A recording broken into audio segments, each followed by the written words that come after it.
Why does the Old Testament end with the book of Malachi and the New Testament begin with the book of Matthew, leaving a gap of 400 years? The answer next on the Prophetic Connection. This place, the Mount of Olives, very near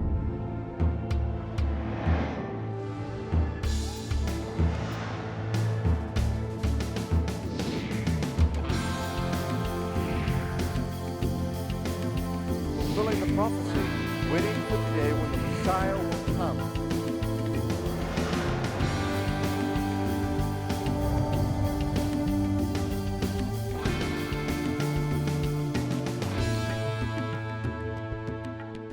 You know, biblical scholars point to a curious 400-year gap between the end of the Old Testament with the book of Malachi and the beginning of the New Testament with the Gospel of St.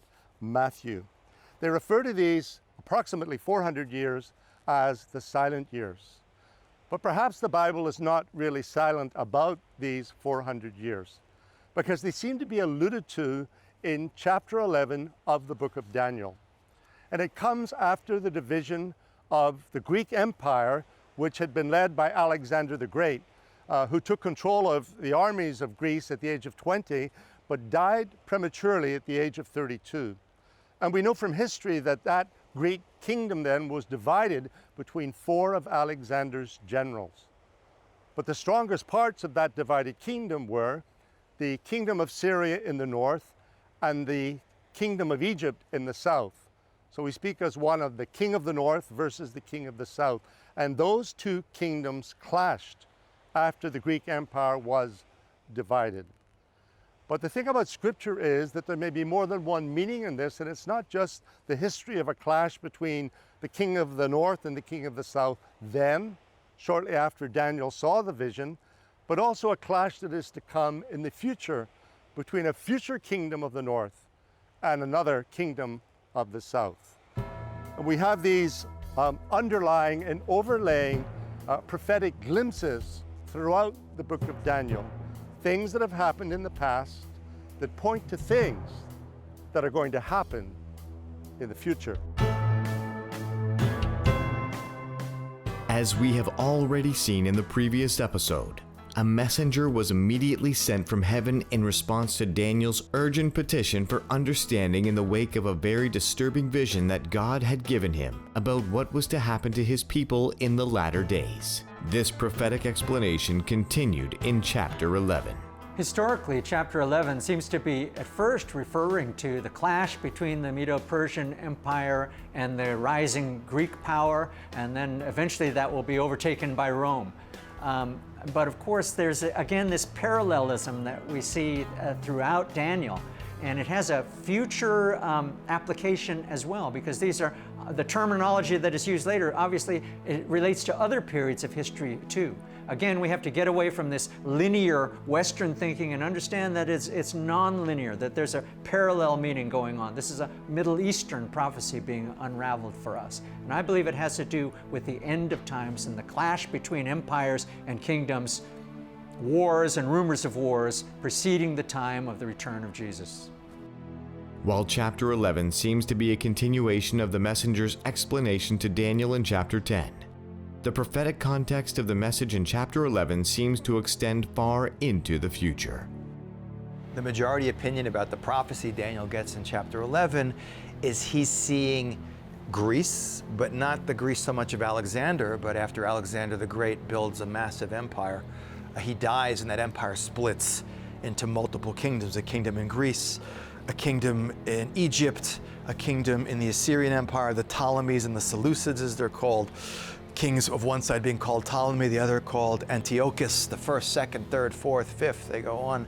And that Israel is going to be caught in, whereas Alexander ruled over a united Greek empire, Greece will break up into multiple empires that will fight amongst each other, with Israel literally sandwiched in the middle, changing sides back and forth, originally ending up on the side of the Ptolemies and then ending up on the side of the Seleucids, which will ultimately lead to the Hellenistic persecution of the Jews in the Hanukkah story, when the Greeks outlaw history's first religious ideological war, when the Maccabees come to play and grant and buy a brief period of respite for the Jewish people, of independence and autonomy.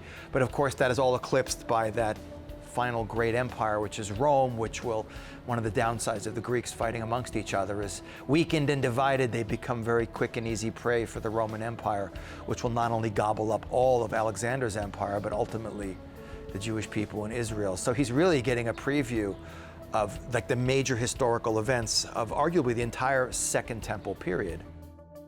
In verse 36, Daniel refers to a king who shall do according to his own will. But the description he gives of this king, especially in the verses that follow, suggests that Daniel may have seen, and this is why he was greatly troubled, clear images of the Antichrist who is to appear at the end of days and persecute the saints of God. In verse 36, once again, you have a reference to what I believe in the end times is the Antichrist, who blasphemes against the Most High God. And this is in the context of kingdom rising against kingdom and nation against nation, empire against empire, the very things that Jesus prophesied would take place before his return in Matthew chapter 24. Some scholars also believe that the messenger's explanation in chapter 11 could be a prophetic, if veiled, description of events that were to occur during the Bible's so-called silent years. That is, during the 400-year gap that exists between the writings in Malachi, the last book of the Old Testament period, and Matthew, the first book of the New Testament period. It's not as if God is completely silent here, because he has foreshadowed it by telling Daniel a few of the details that will come. We also read in the book of Samuel, and I think there's one other reference in the Bible that it had been many years since God had spoken to his people, or God had not sent a message to his people for some time. Again, that doesn't mean completely silent, and it doesn't mean no one's hearing from God, but it's not the nation as a whole, it's not a prominent prophet or figure as a whole. But in this case, Daniel has already seen some of it that kind of helps us bridge the gap through what we would now call the silent years. I don't think they're completely silent. Yeshua also gives us a little bit of a look back on a few of the passages that he's talking about. One passage comes to mind where Yeshua is doing a teaching, and he refers to a happening, a current event that has happened in the past in his teaching. So he's referring back to a few things, Daniel's referring forward to a few things. We do have to piece it together, but I don't think they're all completely silent. Don't go away. After this short break, Dr. John Tweedy returns with his teaching.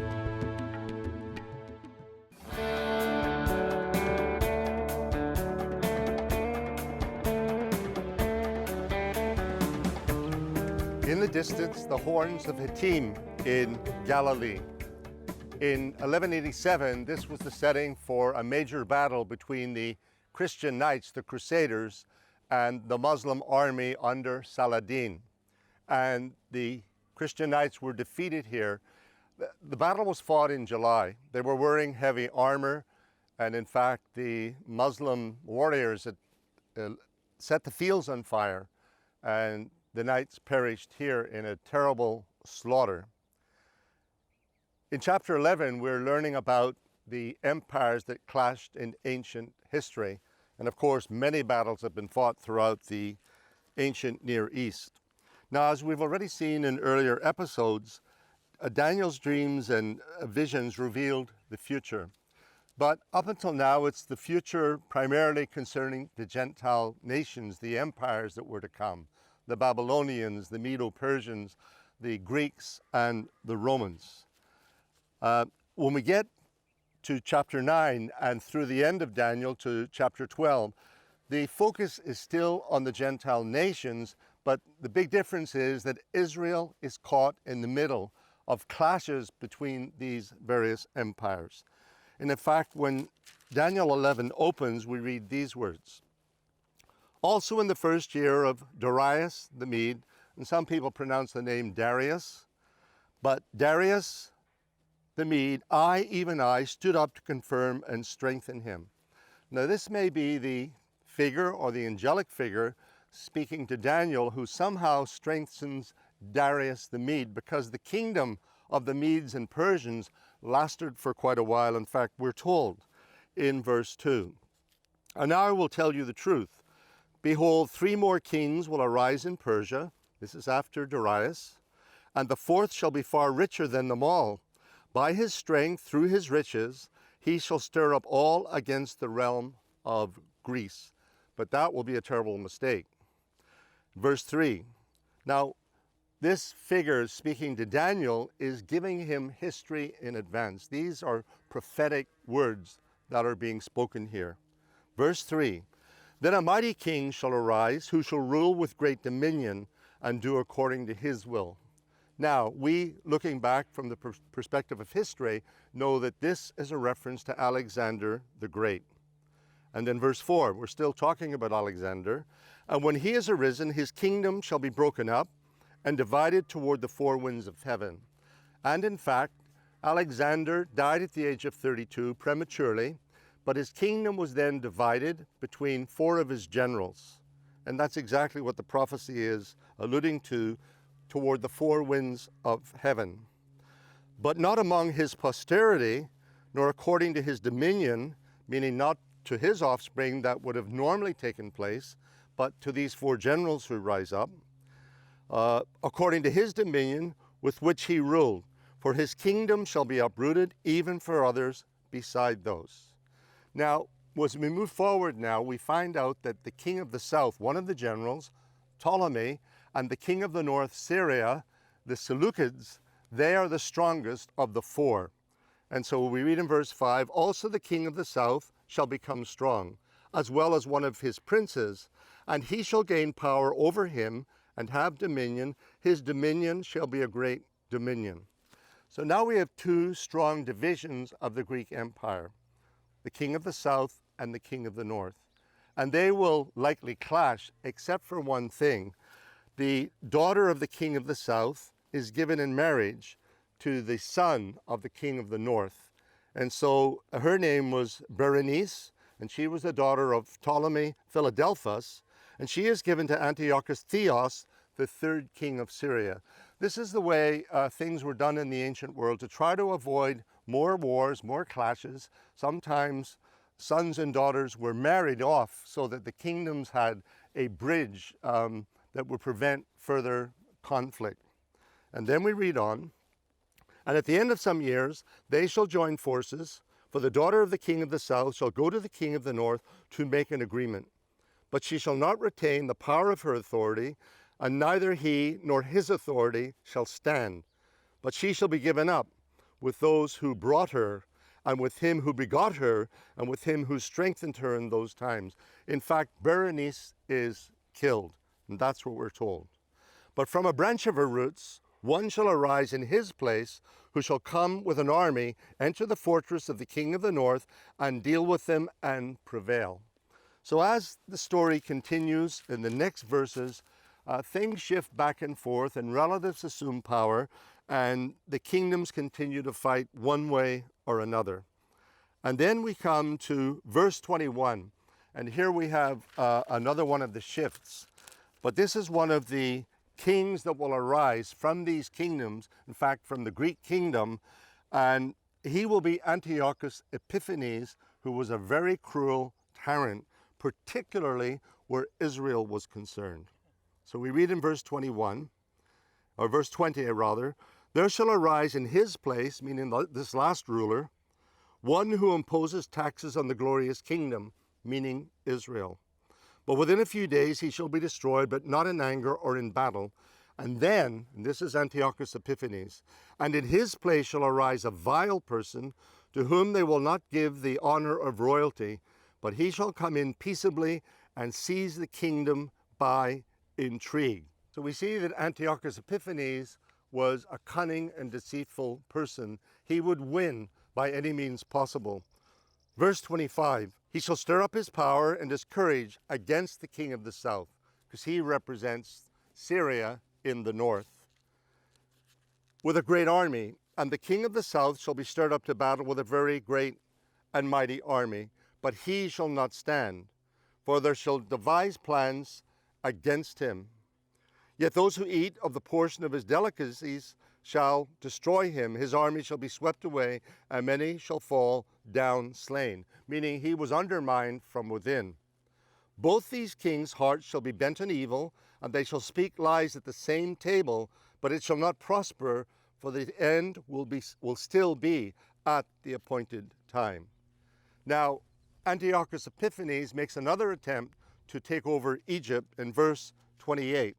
While returning to his land with great riches, his heart shall be moved against the holy covenant, so he shall do damage and return to his own land. So on his way back from battling with Egypt, Antiochus Epiphanes turns his attention to the Holy Land, and it tells us he does damage, but he will do far more damage after this. And then we read in verse 29, at the appointed time he shall return and go toward the south, but it shall not be like the former or the latter. So he makes another attempt to attack the kingdom of the south, which is Egypt. And it says in verse 30, for ships from Cyprus shall come against him. So now he's fighting not just Egypt, but also Cyprus. Therefore he shall be grieved and return in rage against the holy covenant and do damage. So he takes his frustration and anger out once again on the holy people of Israel. So he shall return and show regard for those who forsake the holy covenant. And forces shall be mustered by him, and they shall define the sanctuary fortress. I believe this is the temple in Jerusalem. Then they shall take away the daily sacrifices, meaning that the Jews were sacrificing according to the law of Moses. He's going to take them away and place there an abomination of desolation. Now this is the idol that he places in the Holy of Holies in the temple. And he desecrates the temple of God in Jerusalem. And we're told, historians tell us, that he sacrificed a pig in the altar, which was a sacrilege. Now, this causes the people of Israel, led by the Maccabees, the Maccabean family, to rise up against him. And in fact, they defeat him. And that defeat is celebrated with the Festival of Lights, called in the Jewish tradition Hanukkah. And there's actually a reference to that in John 10:22. Now it was the Feast of Dedication in Jerusalem, and it was winter. It was in fact the Feast of Rededication, because what happened was, after the sacrilege of Antiochus Epiphanes, the killing of the pig on the altar, the placing of the image, the abomination of desolation, which Jesus actually references in Matthew 24:15. After all of that, the Maccabees rededicated the temple, and there is a tradition where the oil for the lamps was a miracle, a provision. The lamps in the temple kept burning for 8 days. And that's the Feast of Rededication that the Jews celebrated in the time of Jesus, and in fact celebrate today. They call it Hanukkah. But listen to these words. And Jesus walked in the temple in Solomon's porch. Then the Jews surrounded him and said to him, how long do you keep us in doubt? If you are the Christ, tell us plainly. So those lingering questions about Jesus' identity, especially by the Pharisees and others who wondered about him, his power to do miracles, but yet could he be the long-awaited Messiah? Now, in chapter 11 of Daniel, in verse 36, we have a prophetic shift. We've been looking at Antiochus Epiphanes, who desecrated the temple then. But now we shift, and we are speaking about the Antichrist that is to come. And that's one of the challenges of Daniel, because you have in the text double meanings. They can apply to a person in the immediate near future, or they can apply to someone in the distant future. So Antiochus is going to rise up in the near future, according to Daniel's time, but the Antichrist hasn't risen yet, and he's coming at the end of days. But these verses seem to point to him, in which case Antiochus is simply a type of Antichrist with the character of Antichrist. So we read in verse 36, then the king shall do according to his own will. He shall exalt and magnify himself above every god, shall speak blasphemies against the God of gods, and shall prosper till the wrath has been accomplished, for what has been determined shall be done, meaning according to God's timetable. And I could easily take you to Revelation chapter 13, where you have almost the same description of the Antichrist that Daniel includes here. And then this intriguing verse, he shall regard neither the God of his fathers, nor the desire of women, nor regard any God, for he shall exalt himself above them all. The final verses of chapter 11, beginning at verse 40, are the key verses where our times are concerned. The end of days just before the second coming of the Messiah. And we read these words in verse 40. At the time of the end, the king of the south shall attack him, meaning this Antichrist figure, and the king of the north shall come against him like a whirlwind, with chariots, horsemen, and with many ships, and he shall enter the countries, overwhelm them, and pass through them. Now, we're reading about the king of the south and the king of the north again, and we've already read about them in ancient times, but these are military alliances that are in the future, and perhaps they're being formed today as I'm giving this teaching.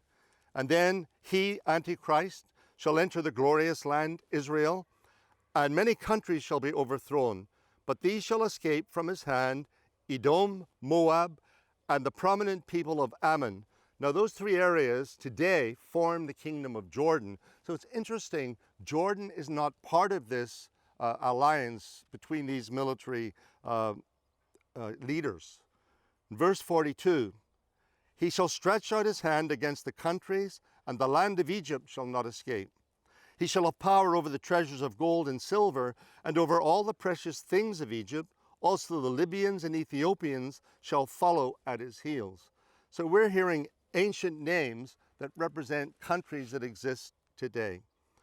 And then this, but news from the east and north shall trouble him, therefore he shall go out with great fury to destroy and annihilate many.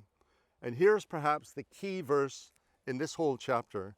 And he, by interpretation, Antichrist, shall plant the tents of his palace between the seas and the glorious holy mountain. So I believe the seas could refer to the Mediterranean to the west and the Dead Sea to the east. And in between the two, Jerusalem and the Holy Temple Mount. And then, yet he shall come to his end, and no one will help him. Why? Because he goes to a place called Armageddon in Israel, which is just over the green hills behind me.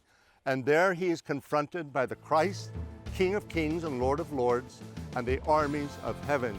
And that is the end of the Antichrist.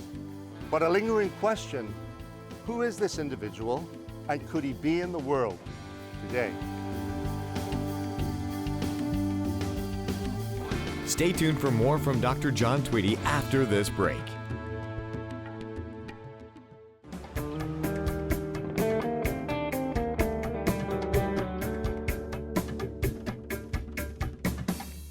So we're left with an intriguing question. When will the Antichrist appear?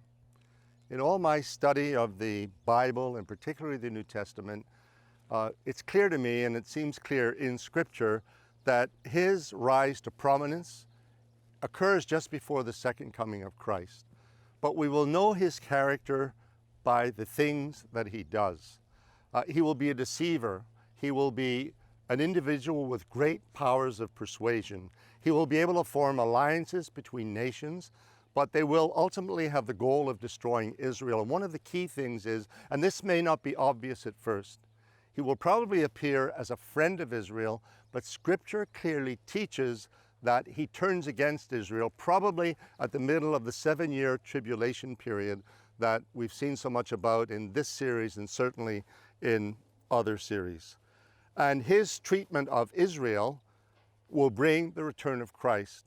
And of course, there'll be this clash between the Antichrist and his armies and the armies of heaven under Jesus, who is described in Revelation 19 as King of Kings and Lord of Lords. Now, I believe it will be an age of widespread deception.